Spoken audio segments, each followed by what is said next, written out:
अस्सलाम वालेकुम dear students. तो उम्मीद है कि आप बखैर व आफियत होंगे। जैसे कि आप लोग जानते हैं, हम कुछ दिनों से जो है चैप्टर नंबर 5 जो है आपकी ज्योग्राफी बुक का major domains of the earth वो पढ़ रहे हैं, जिसमें हमने लिथोस्फीयर जो है वो कंप्लीट किया। लिथोस्फीयर के बाद हम आए कॉन्टिनेंट्स पे। कॉन्टिनेंट्स में हमने एशिया के बारे में पढ़ा, यूरोप के बारे में पढ़ा, नॉर्थ अमेरिका के बारे में पढ़ा। तो आज जो है हम आगे चलेंगे। जो आज का टॉपिक है वो कंटिन्यू कॉन्टिनेंट्स ही रहेगा, और कॉन्टिनेंट्स में हम आज पढ़ेंगे बेटा साउथ अमेरिका, और इसी तरह से ऑस्ट्रेलिया और एंटार्क्टिका। ये हम जो है ये 3 कॉन्टिनेंट्स आज हम पढ़ेंगे। ठीक है बेटा। तो क्लास 6 है, सब्जेक्ट जो है ये जियोग्राफी है। ठीक है। और टॉपिक जो है हमारा वो है कॉन्टिनेंट्स। क्या है बेटा? कॉन्टिनेंट्स। आज की डेट जो है वो है 19/4/2021। ठीक है। तो आज हम कॉन्टिनेंट्स को आगे जो है वो कंटिन्यू करेंगे। पहला कॉन्टिनेंट जो आज हमें पढ़ना है वो है साउथ अमेरिका।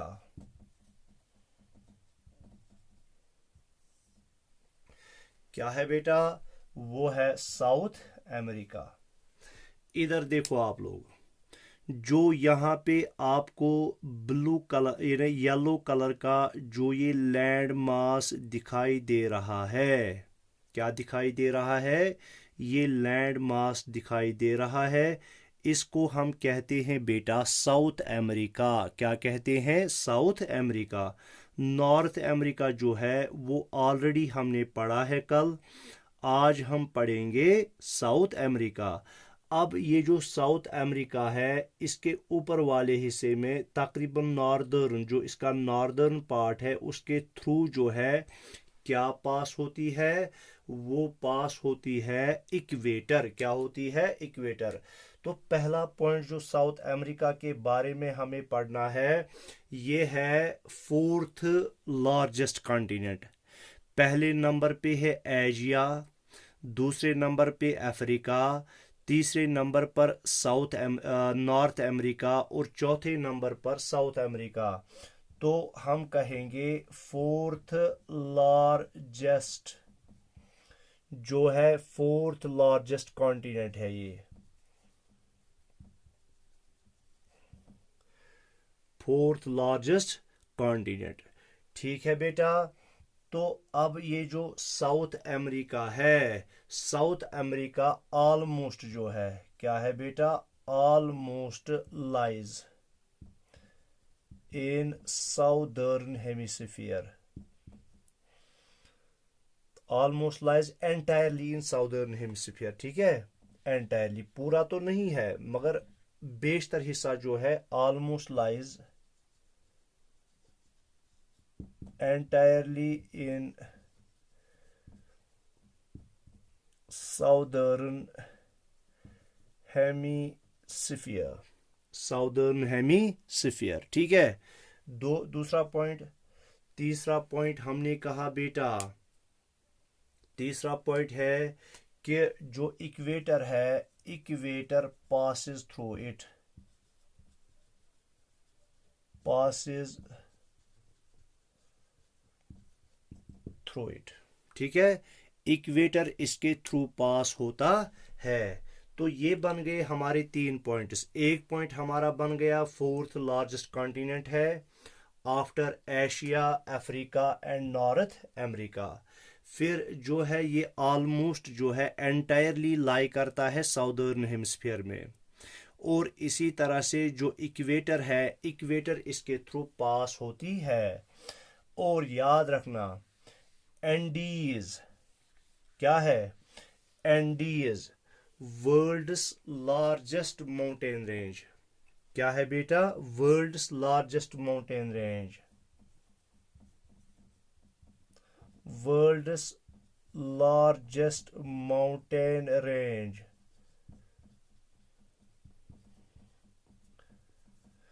उसका नाम क्या है? एंडीज।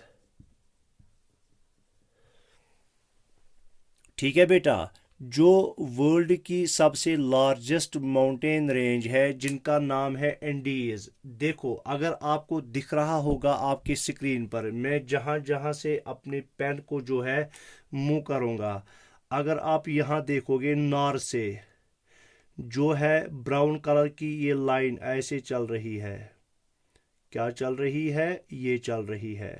ठीक है बेटा, ये देखो, ये from north to south, from north to south जो आपको ये ब्राउन कलर की लाइन दिख रही है। ठीक है, ब्राउन कलर की लाइन दिख रही है। तो वर्ल्ड्स लार्जेस्ट माउंटेन रेंज यही बेटा है एंडीज। क्या है बेटा? एंडीज। तो वर्ल्ड्स लार्जेस्ट माउंटेन रेंज जो अभी मैंने यहाँ पे कहा ब्राउन कलर की लाइन है नॉर्थ से लेकर साउथ तक, world's largest mountain range Andes runs through it, runs through it, through it from north to south, from north to south। सबसे लार्जेस्ट जो है या सबसे लॉन्गेस्ट माउंटेन रेंज जो है, क्या है बेटा? सबसे लॉन्गेस्ट माउंटेन रेंज जो है जिनको हम एंडीज कहते हैं, वो एंडीज जो है इसी साउथ अमेरिका के थ्रू पास होते हैं। एक और कारनामा इस साउथ अमेरिका का, वो कारनामा क्या है?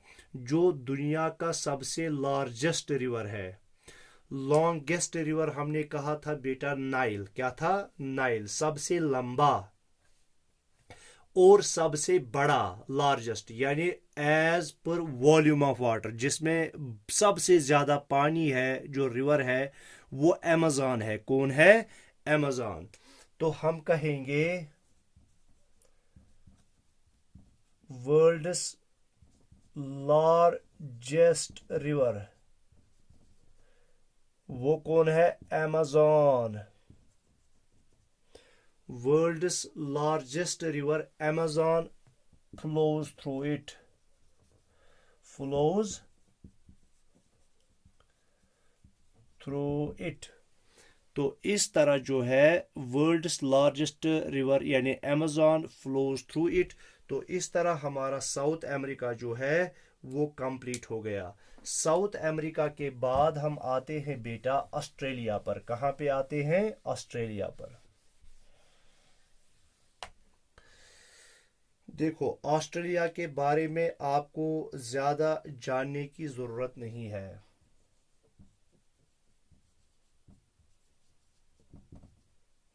ऑस्ट्रेलिया, ऑस्ट्रेलिया जो है ये स्मॉलेस्ट कॉन्टिनेंट है बेटा। क्या है बेटा? स्मॉलेस्ट कॉन्टिनेंट है। ठीक है, सबसे छोटा कॉन्टिनेंट जो है वो ऑस्ट्रेलिया है। और ऑस्ट्रेलिया जो है वो एंटायरली लाई करता है कहां पर? ये एंटायरली लाई करता है साउदर्न हेमिस्फीयर में। क्या करता है? लाइज एंटायरली इन साउदर्न हेमिस्फीयर। ठीक है, ये एंटायरली साउदर्न हेमिस्फीयर में लाई करता है। और ट्रॉपिक ऑफ कैप्रिकॉर्न जो है, tropic of Capricorn passes through it.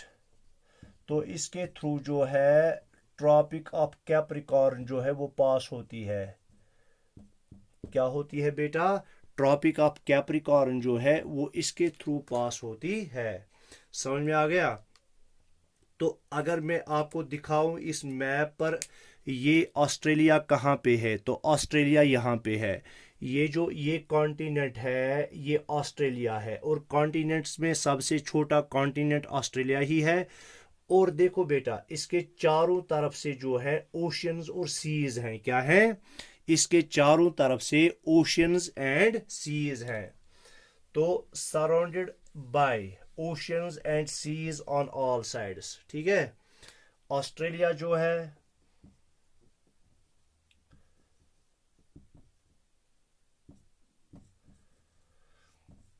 तो एक और पॉइंट बनेगा हमें, surrounded by oceans and seas on all sides, on all sides. तो जब इसको चारों तरफ से ओशियंस और सीज ने घेरा हुआ है, बाकी कॉन्टिनेंट्स को हमने देखा वहां पे 3 साइड से या 2 साइड से वाटर था उनमें। खाली एक ये ऐसा जो है कॉन्टिनेंट है ऑस्ट्रेलिया है, जिसके चारों तरफ से क्या है?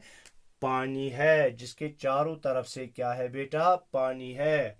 तो इस वजह से इसको हम कहते हैं आल्सो कॉल्ड एज, इसको हम क्या कहते हैं?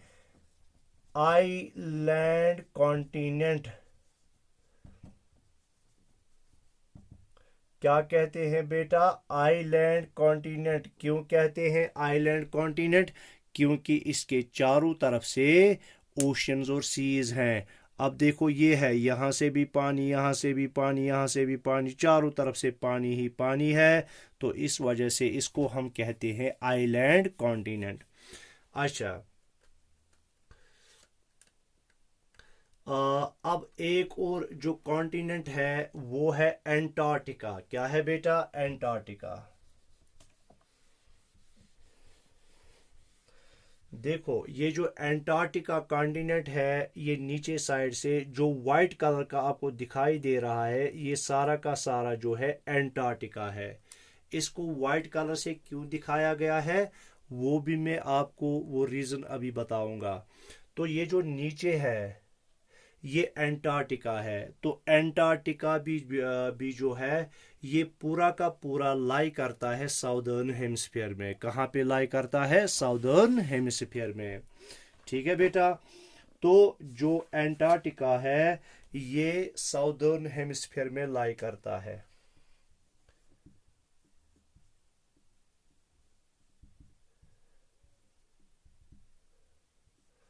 पहला point, lies in southern hemisphere।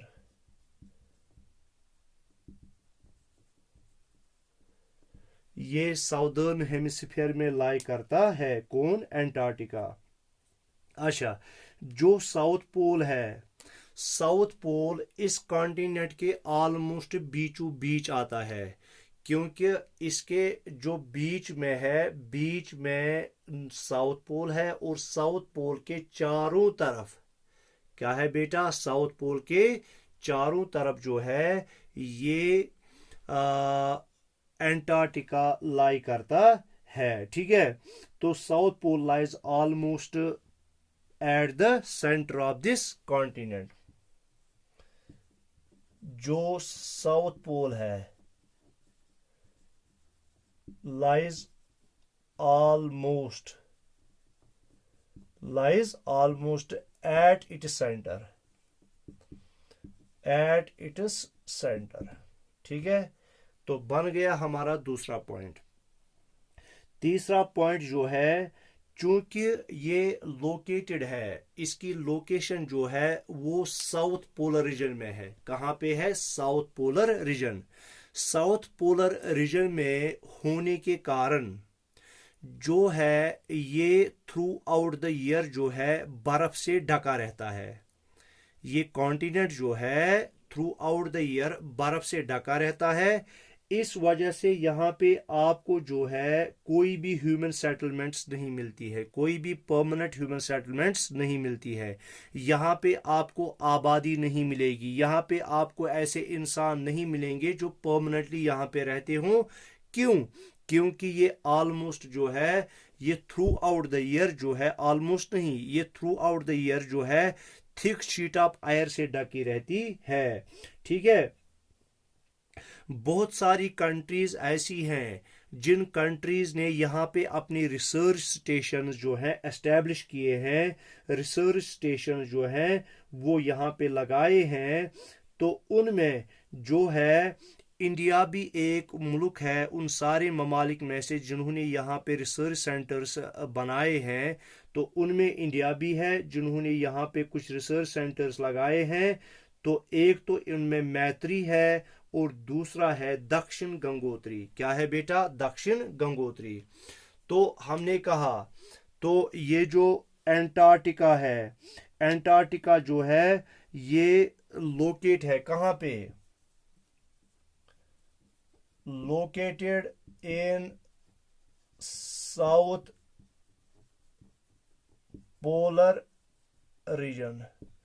तो आप कहोगे सर ये आपने जो कहा साउथ पोलर रीजन में ये लोकेट है, तो इसका मतलब क्या हुआ? जो भी पोलर रीजन्स हैं, पोलर रीजन्स पूरे के पूरे जो होते हैं through out the year snow से कवर्ड रहते हैं, आइस से कवर्ड रहते हैं, बर्फ से ढके रहते हैं।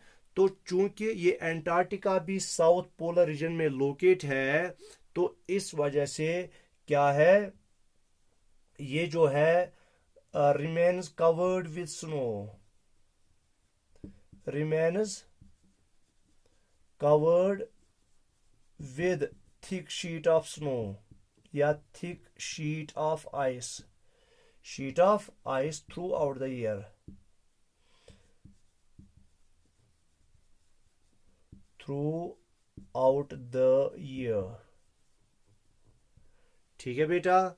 तो पूरे साल जो है ये बर्फ से ढके रहते हैं। तो इसका मतलब क्या हो गया? देयरफॉर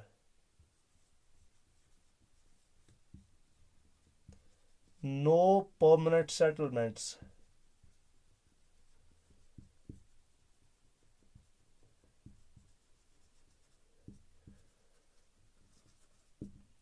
तो कोई भी यहाँ पे जो है परमानेंट ह्यूमन सेटलमेंट्स नहीं है। ठीक है। तो यहाँ पे बहुत सारे जो है रिसर्च सेंटर्स एस्टेब्लिश किए गए हैं। तो इंडिया ने भी यहाँ पे अपने रिसर्च सेंटर्स लगाए हैं। तो हम कहेंगे रिसर्च सेंटर्स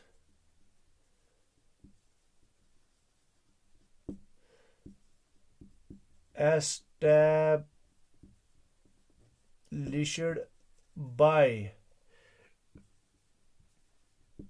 इंडिया। तो उनमें एक है मैत्री, दूसरा है दक्षिण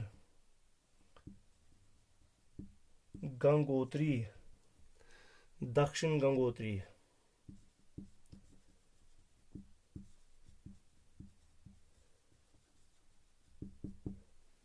क्या है बेटा? एक है मैत्री और दूसरा है दक्षिण गंगोत्री। ये किन्होंने यहाँ पे एस्टेब्लिश किए हैं? ये किए हैं एस्टेब्लिश यहाँ पे इंडिया ने 2 रिसर्च सेंटर्स। तो इसके साथ हमारा जो है कॉन्टिनेंट्स का टॉपिक जो है वो ख़त्म हो गया। अब हम आते हैं दूसरे टॉपिक पर जिसका नाम है हाइड्रोस्फीयर। क्या है बेटा? हाइड्रोस्फीयर।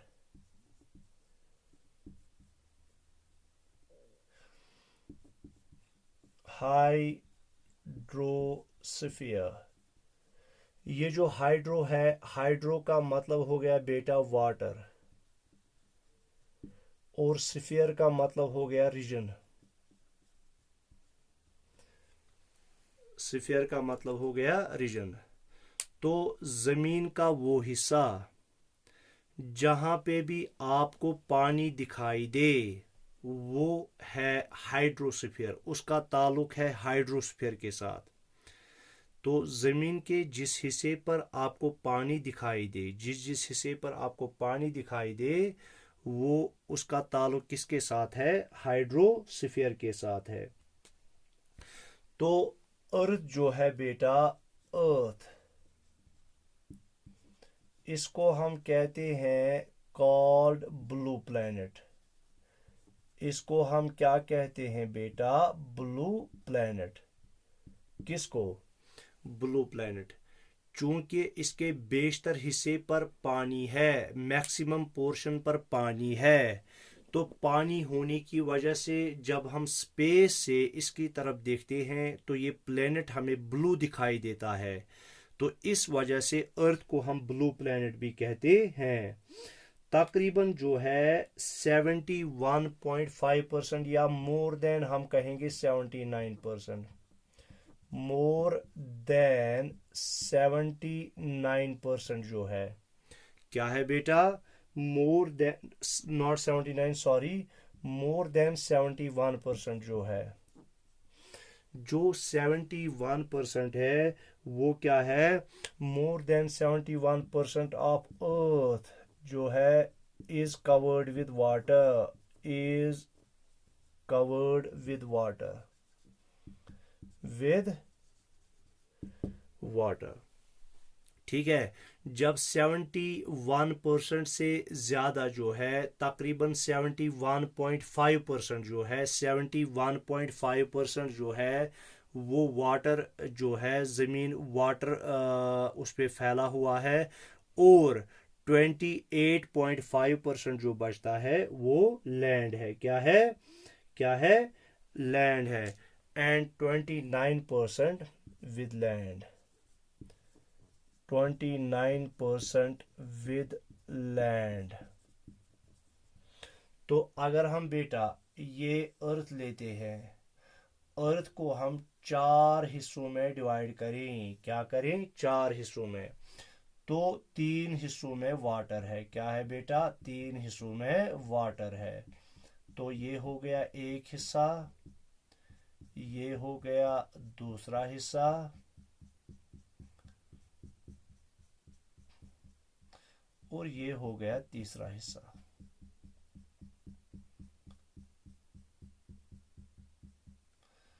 तो ये 3 हिस्सों में जो है वो वाटर है, और एक ही हिस्सा जो है वो लैंड है। क्या है बेटा? एक ही हिस्सा जो है वो लैंड है। बाकी ये 3 पोर्शंस, यहाँ से लेकर ये सारा यहाँ तक जो है ये वाटर है। ठीक है बेटा, इन 3 हिस्सों पर जो है पानी है। अच्छा, अब ये जो हाइड्रोस्फीयर है, हाइड्रोस्फीयर का ताल्लुक तमाम उस पानी के साथ है जो पानी या समंदरों में, दरियाओं में, झीलों में हो, इसके साथ भी हाइड्रोस्फीयर का ताल्लुक है। या जो पानी ग्लेशियर्स में आइस की सूरत में हो, वो ग्लेशियर जो है उनका ताल्लुक भी हाइड्रोस्फीयर के साथ है। और इसी तरह से जो अंडरग्राउंड वाटर है, क्या है बेटा? अंडरग्राउंड वाटर है। उस अंडरग्राउंड वाटर का ताल्लुक भी जो है वो हाइड्रोस्फीयर के साथ है। और इसी तरह से यही नहीं कि अंडरग्राउंड वाटर हो या on the surface of earth जो वाटर है, चाहे लिक्विड फॉर्म में है या सॉलिड फॉर्म में है, ठीक है, जो सरफेस पर, अर्थ की सरफेस पर जो वाटर है, चाहे वो सॉलिड फॉर्म में हो या लिक्विड फॉर्म में हो, या ज़मीन के अंदर जो वाटर है, ठीक है, जो अंडरग्राउंड वाटर है, या जो water in the form of moisture present है एयर में, तो इन चारों का ताल्लुक जो है वो हाइड्रोस्फीयर के साथ है। किसके साथ है बेटा? हाइड्रोस्फीयर के साथ है। देखो, अगर मैं यहाँ पे बताऊं हाइड्रोस्फीयर, इसके साथ ताल्लुक है किसका? हम कहेंगे पहले running water, running water in oceans, rivers, lakes, streams, brooks etcetera. Running water जो है, रनिंग वाटर इन कहाँ पे, इन ओशियंस, ओशियंस में, रिवर्स में, लेक्स में, स्ट्रीम्स में, ब्रूक्स में। इसका ताल्लुक भी जो है वो किसके साथ है, वो हाइड्रोस्फीयर के साथ है। या जो बेटा आइस इन ग्लेशियर्स है, जो ग्लेशियर्स में आइस है उसका ताल्लुक भी किसके साथ है, हाइड्रोस्फीयर के साथ है। या इसी तरह से बेटा अंडरग्राउंड वाटर है, क्या है, अंडरग्राउंड वाटर।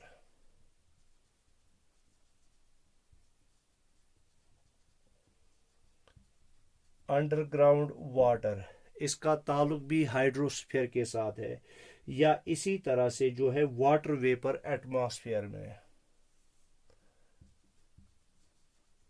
वाटर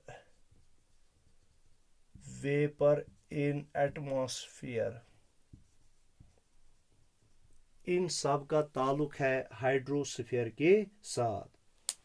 अच्छा, तो देखो जो हमने बेटा वाटर कहा, जो 70 मोर देन 71%, तकरीबन 71.5% जो वाटर अवेलेबल है, उसमें से जो है, जो पूरा पानी है, उस पानी में से 97% पानी जो है वो कहाँ पे पाया जाता है, वो पाया जाता है ओशियंस में। कहाँ पाया जाता है, तो हम कहेंगे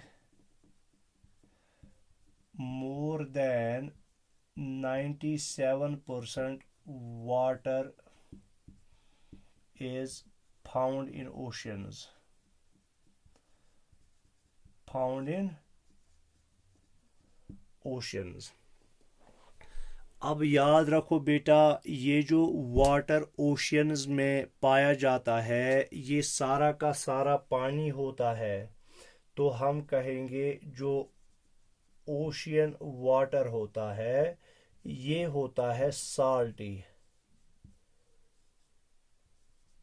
क्या होता है बेटा, साल्टी होता है।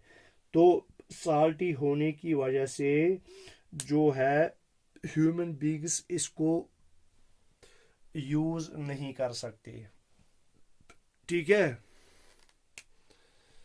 तो हम कहेंगे not portable for human use. ये जो साल्टी वाटर है, ये ह्यूमन यूज के लिए क्या है, ये पोर्टेबल नहीं है। मैं ऊपर लिखूंगा ताकि आपकी मोबाइल स्क्रीन पे ये आ जाए। तो जो ओशन वाटर हमने कहा, ओशियन वाटर, ये क्या होता है बेटा, साल्टी। जब साल्टी है तो not portable for human use, for human use. ये ह्यूमन यूज के लिए पोर्टेबल नहीं होता है, ह्यूमंस इसको यूज नहीं कर सकते। अच्छा, तो तकरीबन 97%, जो 97.5% वाटर है वो ओशियंस में है। देखो अगर बेटा मैं ये दिखाऊं, ये सारा का सारा जो है ये वाटर है, क्या है बेटा, वाटर है। और इस वाटर में से बहुत ही कम मिकदार में, बहुत ही कम मिकदार में जो वाटर है, फ्रेश वाटर, वो है 2.5%। फ्रेश वाटर जो है वो है 2.5%। और मोर देन 97%, तकरीबन 90.97.5%। तो ओशंस में जो है 97.5% जो है वाटर अवेलेबल है ओशन में।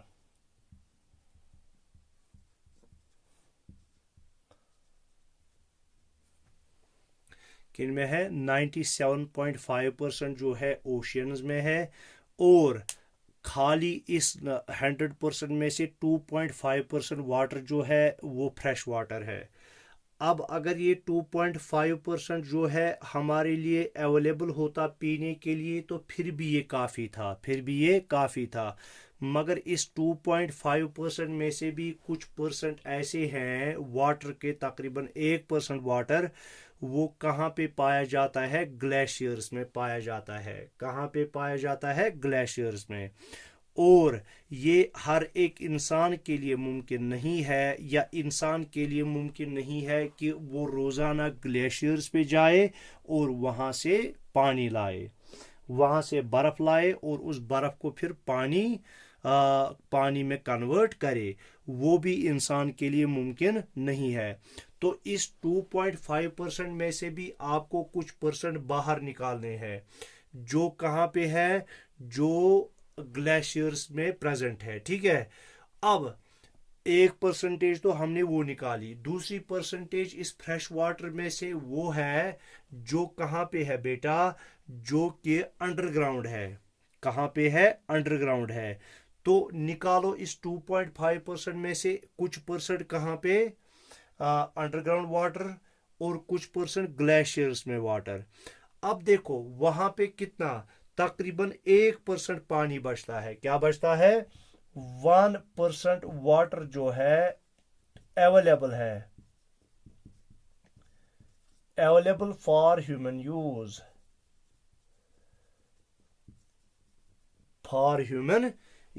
ठीक है। तो ह्यूमन यूज के लिए जो परसेंटेज अवेलेबल है वो तकरीबन 1% है। तो अगरच हम एक तरफ से इस जमीन को ब्लू प्लेनेट कहते हैं, क्यों कहते हैं ब्लू प्लेनेट, क्योंकि इसमें तकरीबन 71% जो है वाटर है, सबसे ज्यादा पोर्शन जो है वाटर है। 1/3 पोर्शन जो है, 1/4 ऑफ जो अर्थ है, 3/4 ऑफ अर्थ जो है, 3/4 ऑफ अर्थ जो है, यानी 4 में से 3 हिस्से जो है वो क्या है बेटा, वाटर है। तो अगरचे हम इसको एक तरफ से ब्लू प्लेनेट कहते हैं, मगर ब्लू प्लेनेट होने के बावजूद जो है हम वाटर की शॉर्टेज जो है वो फेस करते हैं। क्या करते हैं, फेस करते हैं। तो इस वजह से क्या करते हैं हम, वी फेस शॉर्टेज ऑफ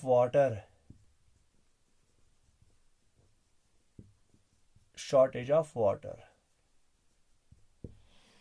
अगरचे ये ब्लू प्लेनेट भी कहलाता है। ठीक है, क्या करते हैं हम, शॉर्टेज वाटर की हमें फेस करनी पड़ती है। तो ये था एक तो कॉन्टिनेंट्स के बारे में।